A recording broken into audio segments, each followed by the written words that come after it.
Mummy വാവയ്ക്ക് side seat വേണം. Side സീറ്റിൽ ഒരു ചേച്ചി ഇരിക്കുന്നത് കണ്ടില്ല മോളെ? ഇല്ല, വാവയ്ക്ക് സൈഡ് സീറ്റ് വേണം. സൈഡ് സീറ്റ് കിട്ടിയിട്ട് എന്തിനാ മോളെ? രാത്രിയല്ലേ, ഒന്നും കാണാൻ പറ്റത്തില്ല. കാണാൻ പറ്റൂലോ, കൊറേ ലൈറ്റ് ഒക്കെ കാണാൻ പറ്റൂലോ. തൽക്കാലം മോക്ക് ഇപ്പൊ മമ്മി ബിസ്ക്കറ്റ് എടുത്തു തരാം. വേണ്ട, വാവയ്ക്ക് സൈഡ് സീറ്റ് മതി. ഓ, ഈ പന്ന കൊച്ചിന്റെ ഒരു കാര്യം. ചേച്ചി ഇറങ്ങുമ്പോ മോക്ക് സൈഡ് സീറ്റ് കിട്ടും കേട്ടോ. ചേച്ചി എപ്പ ഇറങ്ങും മമ്മി? ചേച്ചി ഇപ്പൊ തന്നെ ഇറങ്ങും മോളെ.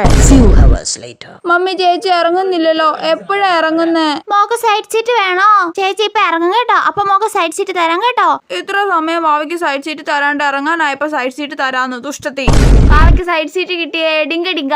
മമ്മി, ഇതേ മഴ പെയ്യുന്നുണ്ട്. മോളെ അത് അടച്ചിടാവോ? മഴവെള്ളം തെറിക്കുവാ മോളെ. ഇല്ല, ഞാൻ അടച്ചിടൂല. മോളെ അത് അടച്ചിടും മോളെ, ഇല്ലെങ്കിൽ അപ്പൂപ്പൻ ദേഷ്യപ്പെടുവേ. മമ്മി, ഇപ്പഴല്ലേ വാവയ്ക്ക് സൈഡ് സീറ്റ് കിട്ടിയേ, വാവ അടയ്ക്കൂല. അപ്പൂപ്പൻ താ ചീത്ത പറയുവേ. അപ്പൂപ്പനെ ഞാൻ ഇടിച്ച് ശരിയാക്കും. മമ്മി, ഇപ്പൊ മഴ പോയി, വാവ തുറക്കട്ടെ. അയ്യോ മോളെ, നമ്മൾ ഇറങ്ങാനായില്ലേ, ഇനി തുറക്കണ്ട മോളെ. മമ്മി.